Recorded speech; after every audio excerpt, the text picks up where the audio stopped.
வட மாநிலங்களிலும் மோடியின் செல்வாக்கு சரிந்து வருகிறதா என்பதை பற்றி யாரிடம் பேசினால் மிக பொருத்தமாக இருக்கும் அப்படின்னு யோசிக்கின்ற பொழுது நிச்சயமாக நம்முடைய ஓய்வு பெற்ற முன்னாள் ஐஏஎஸ் அதிகாரி திரு பாலச்சந்திரன் அவர்கள். ஏன்னா பல வட மாநிலங்களில் அவர் பணியாற்றியவர். வட மாநிலங்களினுடைய பல்ஸ் என்ன அப்படிங்கிறது அவருக்கு கண்டிப்பாக தெரிந்திருக்கும். அங்கே இன்னமும் கூட அவருக்கு நண்பர்களும் இருக்கிறார்கள். அந்த அடிப்படையில வட மாநிலங்களிலும் பாஜகவின் செல்வாக்கு சரிந்து வருகிறதா, ஒரு முன்னாள் ஐஏஎஸ் அதிகாரியாக தேர்தல் ஆணையத்தினுடைய நடவடிக்கைகளை அவர் எப்படி பார்க்கிறார் உள்ளிட்டவற்றை பற்றி அவரிடம் பேச வேண்டியிருக்கிறது. கூடுதலாக சமீபத்தில் நடைபெற்ற தொலைக்காட்சி விவாதம் ஒன்றில் அவர் மீது நேரடியாக தாக்குதல் நடத்தப்பட்டது. வார்த்தை போர். அவரை நோக்கி வார்த்தைகளால் வன்மத்தை கக்கினார்கள் வலதுசாரிகள். இவை எல்லாவற்றையும் சேர்த்து அவரோடு இன்று உரையாட இருக்கிறோம். வணக்கம் சொல்லி பயணிக்கலாம். சார் வணக்கம். வணக்கம் செந்தில். வணக்கம் சார். இப்போ இந்த மாதிரியான வாதங்களை இப்போ நீங்க சட்டமும் படித்தவர், ஐஏஎஸ் அதிகாரியாக பணியாற்றியவர், இதெல்லாம் தொலைக்காட்சி வாதங்கள் வைக்கின்ற பொழுது வட இந்தியாவில பேச விடாம குறுக்கிட்டு நம்ம பார்த்திருக்கிறோம். தி நேஷன் வாண்ட்ஸ் டு நோன்னு அர்னாப் கத்துவாரு, அல்லது மற்றவர்கள் கத்துவார்கள். 10 பேர் இருப்பாங்க, 10 பேரும் ஒரே தரப்புக்கு பேசிட்டு இருப்பாங்க. யாராவது ஒருத்தரை மட்டும் சும்மா கூட்டு உட்காத்தி வச்சு அவரை திட்டிக்கிட்டு இருப்பாங்க, பார்த்திருக்கோம். ஆனா தமிழ்நாட்டு ஊடகங்கள் அப்படி இல்லை. ஓரளவுக்கு ஜனநாயகபூர்வமாக விவாதங்களை நடத்துகிறார்கள் நெறியாளர்கள். ஆனா அங்கேயும் இப்போ வரக்கூடிய விருந்தினர்கள் சக விருந்தினர்களின் மீது மாற்றுக்கருத்து உடையவர்கள் மீது தாக்குதல் நடத்த போக்க பார்க்க முடியுது. குறிப்பா உங்களை நோக்கி, நீங்க ஒரு ஐஏஎஸ் அதிகாரி இல்ல, நீங்க திமுகன்னு போட்டுட்டு வர வேண்டியதானே, நீங்க இப்படிலாம் பேசுறீங்க அப்படின்னு நீங்கள் பாஜகவினுடைய விமர்சனங்கள் வைக்க ஆரம்பிச்சோன்னா, கடந்த வாரம் நான் பார்த்தேன், அது கடுமையான தாக்குதல் உங்கள் மீது நடத்தப்பட்டுச்சு. அந்த விவாதத்துல என்ன நடந்துச்சு சார்? அதுல என்ன நடந்ததுன்னா, நான் கேட்டேன், ஓட் பாலிடிக்ஸுக்காக இந்தியா கூட்டணி முஸ்லிம்களை தூண்டி விடுறாங்கன்னு சொன்னாங்க. நான் சொன்னேன், Assam agitation all Assam students union நடத்துச்சு, ஏஏஎஸ்யூ நடத்துச்சு. கவர்மெண்ட் ஆஃப் இந்தியா அவங்க கூட ஒரு அக்ரிமெண்ட் போட்டாங்க. அக்ரிமெண்ட்ல என்ன போட்டாங்க, ஏன்னா அஸ்ஸாம் அஜிடேஷன் நல்லா தெளிவா தெரிஞ்சுக்கணும், அது முஸ்லிம்களுக்கு எதிராக உண்டாக்கப்பட்ட அஜிடேஷன் கிடையாது. அது வெளியூர்காரர்கள் எங்க மாநிலத்துல நுழைஞ்சு எங்களை மைனாரிட்டி ஆக்காதீங்க, அது இந்துவா இருந்தாலும் சரி முஸ்லீமா இருந்தாலும் சரி, வெளியூர்காரங்க வராதீங்க அப்படின்னு நடத்தின அஜிடேஷன். அப்போ அந்த அஜிடேஷன் முடிவில் என்ன முடிவுக்கு வந்ததுன்னா, ஒரு அக்ரிமெண்ட் போட்டாங்க. 1971க்கு முன்னாடி வந்தவங்க எல்லாருக்குமே குடியுரிமை கொடுத்துருவோம், அதுக்கப்புறம் வந்தவங்க இன்ஃபில்ட்ரேட்டர்ஸ் என்று கருதப்படுவார்கள் அப்படின்னு சொல்லி போட்டாங்க. இது 1973க்கு முன்னாடி யார் வந்திருந்தாலும், இந்துவா இருந்தாலும் சரி முஸ்லீமா இருந்தாலும் சரி யாரா இருந்தாலும் சரி. இப்ப இவங்க சிட்டிசன்ஷிப் அமெண்ட்மெண்ட் ஆக்ட்னு போட்டிருக்காங்க. இதுல 2019க்கு அப்புறம் 2019 வரைக்கும் வந்தவங்களுக்கு குடியுரிமை கொடுப்போம். யாருக்கு? முஸ்லிம் அல்லாதவர்களுக்கு, முஸ்லிம்களுக்கு கிடையாது. அப்போ நான் கேட்டேன், அப்ப யாரு வாக்கு வங்கியை கிரியேட் பண்றாங்க இங்க, நீங்களா காங்கிரஸா அப்படின்னு சொல்லி கேட்டேன். அடுத்து நான் கேட்டேன், வருஷத்துக்கு 2 கோடி பேருக்கு வேலை வாய்ப்பு கொடுப்பேன்னு சொன்னாரு, என்னாச்சு? விவசாயிகளோட வருமானம் இரட்டிப்பாக்குன்னு சொன்னீங்களே, என்னாச்சு? நீங்க எதை செஞ்சிருக்கீங்க அப்படின்னு சொல்லி கேட்டு, அடுத்து நீங்க திருச்சி பேசுறதுல கெட்டிக்காருங்க. இவர் உதயநிதி என்ன சொன்னாரு, சனாதனம் வர்ணாசிர தர்மத்தை ஆதரிக்குது, பிறப்பிலேயே ஒருத்தன் உயர்ந்து ஒருத்தன் தாழ்ந்தவன் சொல்லுது, அது ஒழிக்கப்பட வேண்டிய ஒன்று, அந்த கொள்கை ஒழிக்கப்பட வேண்டிய ஒன்றுங்கிற அர்த்தத்துல அவர் சொன்னாரு. அதுல ஆனா we should be happy because the young man stood by his word. அதுக்கப்புறம் மறுபடியும் அவர்கிட்ட கேட்டபோது அவர் தெளிவுபடுத்தினார், நான் இந்துக்களுக்கு எதிராக பேசவில்லையே, என் குடும்பத்திலேயே இந்து மத நம்பிக்கை உள்ளவர்கள் இருக்கின்றார்களே, ஆனால் பிறப்பினாலேயே உயர்ந்தவர் தாழ்ந்தவங்க கோட்பாடு சரியில்லை, அது ஒழிக்கப்பட வேண்டியது என்று நான் இன்றும் நினைக்கிறேன் அப்படின்னு அவர் சொன்னதுல அவர் நின்னாரு. உங்க பிரதம மந்திரி சில வார்த்தைகளை சொல்றாரு, சொல்லிட்டு அவருடைய வெப்சைட்ல ஏன் அந்த வார்த்தைகளை எடிட் பண்றீங்க அப்படின்னு கேட்ட உடனே அவர் என்ன சொன்னாரு, பிஜேபி சார்பில் இருந்து வந்திருந்தவர், இவர் ஒரு ஐஏஎஸ் ஆபீசரா இருந்தவர், இவர் இந்த மாதிரி பொய் பேசுறாரு. முதல்ல நான் சொன்னேன், நான் என்ன பொய் சொன்னேன்னு சொல்லுங்க, அதுக்கப்புறம் நான் உங்களுக்கு பதில் சொல்றேன் அப்படின்னு. உதயநிதி இப்படி சொன்னார், அதான் கிளாரிபிகேஷன் கொடுத்தேன். உதயநிதி சனாதன தர்மத்தை ஒழிக்கப்பட வேண்டிய ஒன்றுன்னு சொன்னாரு, எதுக்காக அப்படி சொன்னாருன்னு அவர் விளக்கம் கொடுத்துட்டாரு. விளக்கம் கொடுத்துட்டு நான் சொன்னதுல இருந்து நான் பின்வாங்கலைன்னு சொல்ற தைரியம் அவர்கிட்ட இருந்தது, இன்னும் இருக்கு. உங்க பிரதம மந்திரிட்ட அப்படி இல்லை. அதுக்கப்புறம் இன்னொன்னு என்னன்னா, நீங்க இப்ப தனி மனித அட்டாக்ல ஈடுபடுறதுக்கு காரணம், நான் கேட்ட கேள்வி எதுக்குமே உங்களால பதில் சொல்ல முடியல, அதனால இப்படி பண்றீங்க. இப்ப இன்னொருத்தர் என்ன சொல்லிட்டாரு, அவரை நோக்கி கேள்வி எழுப்பப்பட்டது, இந்த மாதிரி பிரதம மந்திரி வருஷத்துக்கு 2 கோடி வேலை கொடுப்பேன்னு சொன்னாரு, அது என்னாச்சு அப்படின்னு. அதெல்லாம் நடக்கிற காரியமா அப்படின்னு அவரு பிஜேபி சார்பில் பேச வந்தவர். அவனே நெறியாளர் சொன்னாரு, அதெல்லாம் நடக்கிற காரியமான்னு சொல்றதுக்கு முன்னாடி யோசிச்சிருக்கணும்னு அவர் சொன்னாரு, நெறியாளர் சொன்னாரு. ஆமா, இல்ல நெறியாளர் அடுத்து இன்னொன்னு சொன்னாரு, என்ன சொன்னாரு, பிரதம மந்திரி ஒரு பேச்சுக்கெல்லாம் பேசியிருக்காரு, பேசிட்டு சில இது எதுக்கு எடிட் பண்ணிருக்காரு அப்படின்னா, பிஜேபி சார்பில் பேச வந்து சொன்னாரு, சரி எல்லா குப்பையுமா போட முடியும் அப்படின்னா. அவங்களே ஒத்துக்கிறாங்க. இவங்களே ஏத்துக்கிறாங்க. குப்பை குப்பையா எங்கால் பேசுறாங்க, இவங்களே குற்றம் சாட்டுறாங்க. நம்ம சொல்றதுக்கு ஒண்ணும் இல்ல. அதனாலதான் கடைசியில என்னுடைய கருத்து கேட்டபோது நான் சொன்னேன், இந்த 2 கோடி பேருக்கு வேலை வாங்குறதுலாம் சும்மா சொன்னதுன்னு சொல்லி அவரே சொல்லிட்டாருங்க. பிரதம மந்திரி பேசுனதுல வந்து குப்பை குப்பையா இருக்குன்னு அவரே சொல்லிட்டாரு. நான் இனிமே சொல்றதுக்கு எதுவுமே இல்ல. அதாவது அவங்களுக்கு இந்த கேள்விகளுக்கு வந்து பதில் சொல்ல முடியல. 2வது ஸ்டேஜ் எலெக்ஷனுக்கு முன்னாடி இவர் இந்த மாதிரி முஸ்லீம்கள் அதன்னு கொண்டு வரது காரணம் என்னன்னா, ரொம்ப சக்சஸ்ஃபுல்லா அது முதல்வர் நம்முடைய தமிழ்நாட்டு முதல்வர் ஆரம்பிச்சு வச்சாரு. ஒவ்வொரு மீட்டிங்லயும் கேட்கறாங்க. நீங்க உங்க கேரண்டிங்கிறீங்களே, ஏற்கனவே கொடுத்த கேரண்டி என்னாச்சு பதில் சொல்லுன்னு. அதுக்கு பதில் சொல்ல முடியல. இந்த கேள்விகளே தொடர்ந்து கேட்கப்பட்டு கொண்டிருந்தால் வடநாட்டில் உள்ள சாதாரண மக்கள் அவர்களிடம் விழிப்புணர்வு அதிகரிக்கும். ஒரு இது என்னன்னா ஸ்டாட்டிஸ்டிக்ஸ் என்னன்னா, உலகத்துல எம்ப்ளாயபிள் யூத் இருக்காங்கல்ல, வேலை செய்யும் திறன் படைத்த இளைஞர்கள் உலகத்துல, அப்படிப்பட்ட இளைஞர்கள் மத்தியில வேலையில்லா திண்டாட்டம் இருக்குல்ல, அந்த வேலையில்லா திண்டாட்டம் ஒரு 100 பேர்ட்ட இருக்குன்னா உலகத்துல, அதுல 74 பேர் இந்தியாவில் இருக்காங்கன்னு சொல்லி ILO ரிப்போர்ட் சொல்லுது, இன்டர்நேஷனல் லேபர் ஆர்கனைசேஷன் ரிப்போர்ட் சொல்லுது. 74% of the unemployed employable youth live in India of the whole world. அப்ப இது எவ்வளவு ஷாக்கிங்கான ஒரு இன்ஃபர்மேஷன். இதுக்கு இவங்க என்ன பதில் சொல்ல முடியும்? பொருளாதாரம் வளருதுன்னா பொருளாதாரம் வளருது, ஒரு சில பேர் வளர்றாங்க. உடம்பு முழுவதும் வளர்ந்தால் அதன் பெயர் வளர்ச்சி, உடம்பில் ஒரு பகுதி வளர்ந்தால் அதன் பெயர் வீக்கம். வீங்கிக்கிட்டே போகுது. இதெல்லாம் கேட்கும் போது அவங்களுக்கு வந்து பதில் சொல்ல முடியலங்கிறதுனால இது மாதிரி தனி மனித உங்களை நோக்கி தாக்கல்ல இறங்கிட்டாங்க. அதை தாண்டி நம்ம வந்து தொடர்ந்து ஆமா இது காலங்காலமா நடக்கிறது. ஆமா ஊடகத்துல நான் இருக்கும்போது நடந்திருக்குது. நீ ஒரு திமுக கைக்கூலி அப்படிங்கிற மாதிரி என்னை நோக்கி சொன்ன காலங்கள் உண்டு. இப்போ உங்களை நோக்கி சொல்ல தொடங்கி இருக்கிறார்கள் அப்படிங்கிறத புரிந்து கொள்ள முடிகிறது. பரிணாம வளர்ச்சின்னு வச்சுக்கோங்க. ஒரு பரிணாம வளர்ச்சி. ஆங்கர் இப்பதான் வந்து கெஸ்டுக்கு வந்திருக்காங்க அப்படிங்கறத நம்ம வந்து புரிந்து கொள்ள முடியுது அப்படின்னு நினைச்சுக்கலாம். ஜெயகாந்தன் ஒரு காலத்துல நான் இது பிஜி ஸ்டூடெண்டா இருந்தபோது 1973 நினைக்கிறேன், வத்தலூர்ல வந்து ராஜமையர் நூற்றாண்டு விழா நடந்தது. ராஜமையர் தான் 2வது தமிழ் நாவல் எழுதினவர். அவருடைய நூற்றாண்டு விழா நடந்தது. அதுக்கு நான் போயிருந்தேன். ஜெயகாந்தன் வந்திருந்தாரு. ஜெயகாந்தனை மரப்பூசி எழுதினதுக்காக வேண்டி ஒருத்தர் காட்ட சாட்டமா விமர்சனம் பண்ணிட்டு போயிட்டாரு. காட்டு சாட்டமா.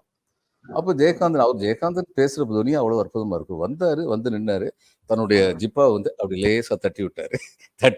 தூசிய தட்டி விட்டாரு.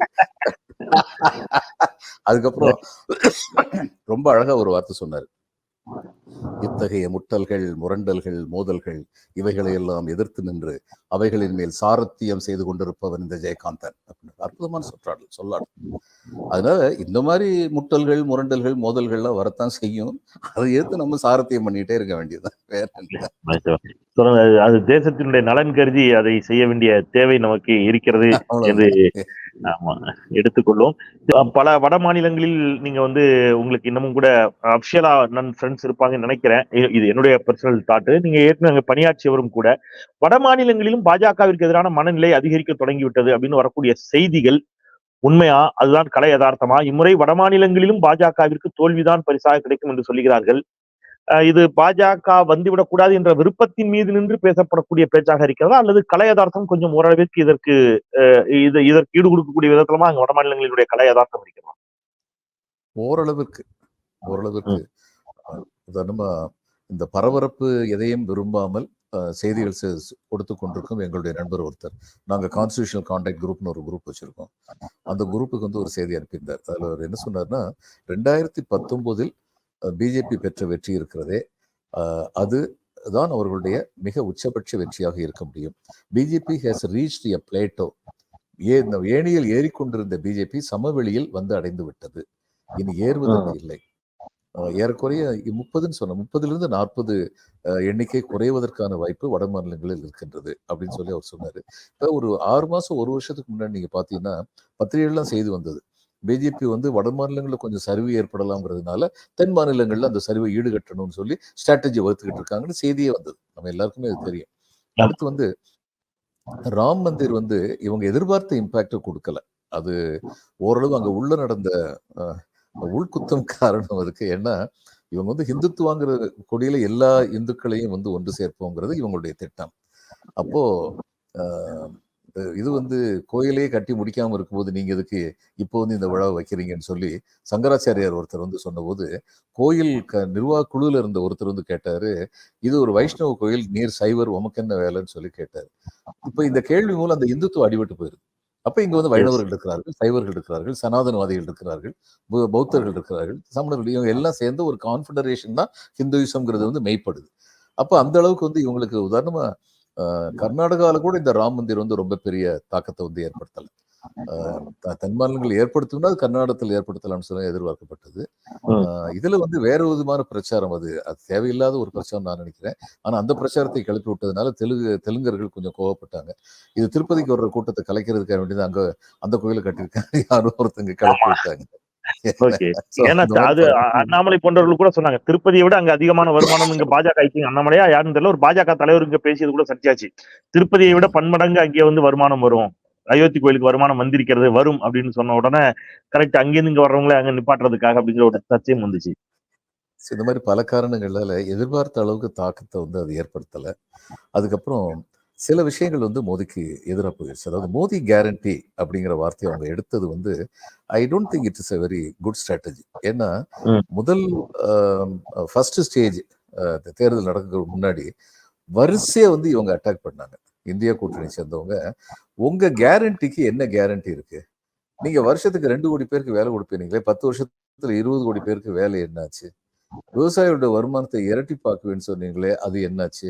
ஒவ்வொருத்தர் அக்கௌண்ட்லயும் 15 லட்சம் ரூபாய் கொண்டு வந்து குவிக்க போறேன்னு சொன்னீங்களே, அது என்னாச்சு? கேஸ் விலை, சிலிண்டர் விலை எல்லாமே குறையும்னு சொல்லி சொன்னீங்களே, அது என்னாச்சு?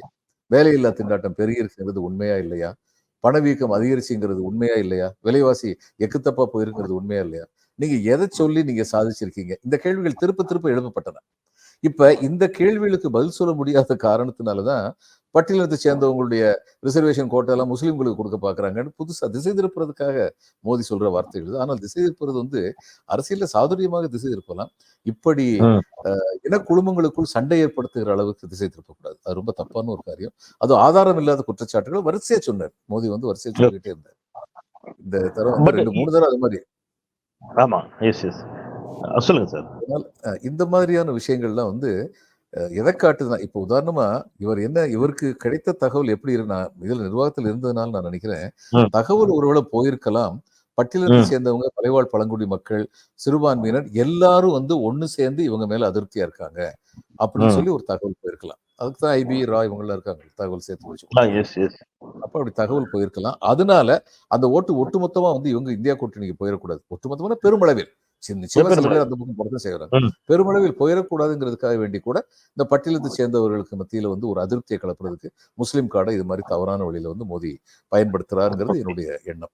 அப்ப இது எதை காட்டுதுன்னா, எலெக்ஷன் துவங்கின நேரத்துல பிஜேபிக்கு இருந்த தன்னம்பிக்கை இன்னைக்கு இல்ல. அது ரொம்ப நிதர்சனம், சந்தேகமே இல்லை. ஒரு பயம் வந்துருச்சு அவருக்கு. அப்போ பட் அவர் பயத்துல வந்து நீங்க சொன்ன மாதிரி ஒரு 30 பாலிடிக்ஸ் அல்லது ஒரு பெட்டி பாலிடிக்ஸ் பண்ணணும்னு நினைச்சா கூட அதை வந்து தேர்தல் ஆணையம் வந்து அதை எந்த அளவிற்கு அதை அனுமதிக்க கூடாது இல்லையா? தேர்தல் ஆணையம் வந்து இன்னைக்கு நீங்க ஒரு ஐஏஎஸ் அதிகாரியாக இருந்தவர், தேர்தல் ஆணையத்துடைய செயல்பாடுகள் இது சரியானதாக இருக்கிறதா? இல்லைங்க சார், இந்த தேர்தல் ஆணையத்தின் மேல் எனக்கு நம்பிக்கை இல்லை. ரொம்ப வெளிப்படையா சொல்றேன்.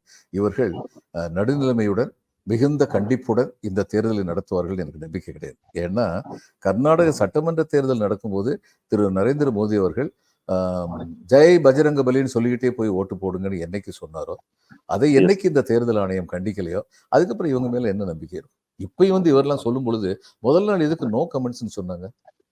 அது எப்படி அப்படி சொல்ல முடியும்? அவங்க இப்படிப்பட்ட மத துவேஷமான வார்த்தைகள் சொல்லப்பட்டிருக்கின்றன ஒரு கம்ப்ளைண்ட் போகுது. அப்ப அவங்க என்ன சொல்லணும்? மினிமம் அவங்க சொல்ல வேண்டியது, இந்த புகாரை நாங்கள் பரிசீலிக்கிறோம்னு தான் சொல்லணும். முதல்ல நோ கமெண்ட்ஸ் நாங்க, அப்புறம் நாடு பூரா எதிர்ப்பலைகள் வந்த உடனே இது அரசியல் கட்சி எதிர்ப்பலை இல்லை, மக்களுடைய எதிர்ப்பலையா இருக்குன்னு சொல்லி பார்த்த உடனே சொல்லி நாங்க விசாரிக்கிறோம். நாங்க விசாரிக்கிறோம்னு சொல்லிட்டு அடுத்து என்ன பண்ணிருக்காங்க, ராகுல் காந்தி இதையும் சேர்த்துக்கிட்டாங்க. அவர் மட்டும் கூப்பிட்டு நோட்டீஸ் விட்டு அவர் கோவப்படுவார்னு நினைச்சாங்களோ என்னமோ. ராகுல் காந்தி மேல ஒரு கம்ப்ளைண்ட் வந்திருக்கு, அதையும் விசாரிக்கிறோம். சரி, அதையும் விசாரிச்சுட்டு போங்க. யாரும் விசாரிக்கணும்? தனிப்பட்ட மனிதர்களை தானே விசாரிக்கணும். பிஜேபியும் காங்கிரஸுக்கும் சேர்த்து எதுக்கு நோட்டீஸ் அனுப்புனாங்க? நான் கேட்கிறேன். இப்ப ராகுல் காந்தி சொன்னது தப்பு அப்படின்னு முடிவு வருதுன்னு சொல்லி வைங்க, உடனே இவங்க காங்கிரஸ் கட்சியை தண்டிக்க முடியுமா? இவங்க தனி மனிதர் தான் தண்டிக்க முடியும். அவரை பிரச்சாரத்துக்கு போகாதுன்னு சொல்லலாம். அல்லது இவரை தாக்கரே வந்து இதுக்கு முன்னாடி இவரு உத்தவ் தாக்கரே சொல்லியிருந்தாரு, எங்க அப்பா வந்து மத தோஷமா பேசினார்னு சொல்லி 6 வருஷம் தேர்தலில் நிக்க கூடாதுன்னு தேர்தல் ஆணையம் சொல்லிச்சு. இன்னைக்கு வந்து பிரதம மந்திரி இப்படிலாம் பேசுறதுக்கு எதுக்கு சும்மா இருக்காங்க அப்படின்னு சொல்லி கேட்டாரு. சரியான கேள்வி அது வந்து. அப்ப இன்னைக்கு வந்து பிரதம மந்திரி பேச்சு நரேந்திர மோடி அவர்கள் பேசுகிறாங்க, நரேந்திர மோடிக்கு மட்டும்தான் நோட்டீஸ் அனுப்பியிருக்கணும். பிஜேபிக்கு நோட்டீஸ் அனுப்புறதுங்கிறது கேலி குத்தானது. எதுக்காக அனுப்புறாங்க? ஏன் அப்ப இதுக்கு முன்னாடி எல்லாம் ஏன் அந்தந்த கட்சிகளுக்கு அனுப்பல? இப்ப மட்டும் விசேஷம் அனுப்புறாங்க? இவங்க வந்து அவங்களுடைய கட்சி பாடல்ல வந்து பவானின்னு சொல்லி ஒரு சொல் வருது சிவசேனாவுடைய கட்சி பாடல்ல. இவங்க தேர்தல் ஆணையம் அவங்களுக்கு அட்வைஸ் பண்றாங்க, நீங்க பவானிங்கிற சொல்ல எடுத்துருங்க. இது எந்த விதத்துல வந்து அதுவே மதம் சார்ந்தது அப்படிங்கிறாங்க. மதம் சார்ந்ததுங்கிறாங்களே. அப்ப நான் கேட்கிறேன், இவங்களுக்கு எல்லாம் தெரியாது. வெள்ளைக்காரன் காலத்துல வந்து அவங்க ரெஜிமெண்ட் வந்து பெரிய ஒவ்வொரு மாநிலத்தை பொறுத்த மட்டும் ரெஜிமெண்ட் கொண்டு வந்தாங்க. அந்தந்த மாநிலத்துல உள்ள வீரர்களுக்கு எந்த சொல் உற்சாகத்தை கிளப்பும், போர் வெறியை தூண்டும் அப்படின்னு பார்த்து செய்யணும்னு சொன்னபோது அவங்க மராட்டா ரெஜிமெண்ட்டுக்கு வச்சது என்ன தெரியுமா? ஜெய் பவானி, ஜெய் துர்கா. ஏன்னா அது சத்ரபதி சிவாஜியுடைய வார்க்கரை. இவங்களுக்கு வந்து சிக் ரெஜிமெண்ட்டுக்கு என்ன தெரியுமா வச்சாங்க? சஸ்ரீ அகால். ஏன்னா அது குரு கோவிந்த சிங்குடைய வார்க்கரை. குமாவுன் ரெஜிமெண்ட்டுக்கு வந்து என்ன இது வச்சாங்க, வார்க்கரை வச்சாங்க? ஹரஹர மகாதேவ். ஏன்னா மலை மேல இருக்கிற மகாதேவ், நாங்க மலை மேல இமயமலை ரெஜிமெண்ட் அப்படிங்கிற அர்த்தத்துல அது வந்து அவங்களுக்கு வச்சிருந்தாங்க. மெட்ராஸ் ரெஜிமெண்ட்டுக்கு என்ன வார்க்கரை வச்சிருந்தாங்கன்னு பல பேருக்கு தெரியாது. அவங்க உருவாக்குன வார்க்கரை இன்னைக்கு வரைக்கும் அதுதான் இருக்கு. வெற்றிவேல், வீரவேல், அதுதான் மெட்ராஸ் ரெஜிமெண்ட்டுடைய வார்க்கரை. எல்லாத்தையும் எடுத்துருவோமா? இதெல்லாம் வந்து பைத்தியக்காரத்தனம். இப்படி எல்லாம் எழுது. இவ்வளவு தூரத்துக்கு நுணுக்கமா எதிர்கட்சியை பார்ப்பாங்களாம். ஆளுங்கட்சி செய்யறதை பத்தி கண்டுக்கிடாம அந்த பக்கம் திரும்பிக்குவாங்களாம். நாங்க 80 பேர், நீங்க 20 பேர்னு போன இதுல ஒருத்தர் பேசினாரு. இது ஜனசங்கத்துடைய பாரதிய ஜனதா பார்ட்டி. ஆமா, இவர் பேசினார். யோகி உத்தரப்பிரதேச தேர்தல் யோகியும் சொன்னார் அந்த கருத்தை. உத்தரப்பிரதேசல பாஜகவினர் பரவலாக அந்த கருத்தை வார்த்தை வச்சாங்க. அது எந்த விதத்துல நியாயம்? என் பாரதியார் வந்து நாம் இருக்கும் நாடு இந்துக்களின் நாடு அல்லது முஸ்லிம்கள் நாடு சொன்னாரு. நாம் இருக்கும் நாடு நமது என்பதறிந்தோம், இது நமக்கே உரிமையாம் என்பதறிந்தோம். It belongs to everybody in the nation. இந்த நாட்டில் பிறந்த ஒவ்வொரு குடிமகனுக்கும் இந்த நாட்டின் மேல் உரிமை உண்டு. அதுதானே உண்மை. அதுக்கு எதிராக பேசுறவங்க எல்லாருமே அரசியல் சட்டத்துக்கு எதிராக பேசுறாங்க. தேர்தல் ஆணையத்துடைய செயல்பாடுகள் இனியாவது சூடு பிடிக்குமா அப்படிங்கிறத பார்ப்போம். நீங்க சொன்ன இந்த செய்திகளை குறித்து நிச்சயமாக நாட்டு மக்கள் சிந்திப்பார்கள் அப்படிங்கிற நம்பிக்கையோட நம்ம நிறைவு செய்யலாம் அப்படின்னு நினைக்கிறேன். உங்கள் வருகைக்கும் கருத்து பயிருக்கும் நெஞ்ச நேர்ந்த நன்றி சார். வணக்கம். வணக்கம் செந்தில். வணக்கம். நிறைவு சொந்தங்களே, முன்னாள் IAS அதிகாரி திரு பாலச்சந்திரன் அவர்கள் ஆழமான கருத்துக்களை முன்வைத்தார். குறிப்பாக இந்தியாவில் வேலையின்மை விகிதம் என்னவாக இருக்கிறது என்று அவர் கொடுத்த தகவல் மிகவும் அதிர்ச்சிக்குள்ளான ஒன்று. இது குறித்து சிந்திக்க வேண்டிய தருணம் இது. மதவாதம், சாதியவாதத்தை தூக்கி எறிந்துவிட்டு இந்த பிரதான பிரச்சனைகளை குறித்து நாம் சிந்திப்போம் என்பதை சொல்லி விடைபெறுகின்றேன். குரலற்றவர்களின் குரலாய் நான் செந்தில். நன்றி.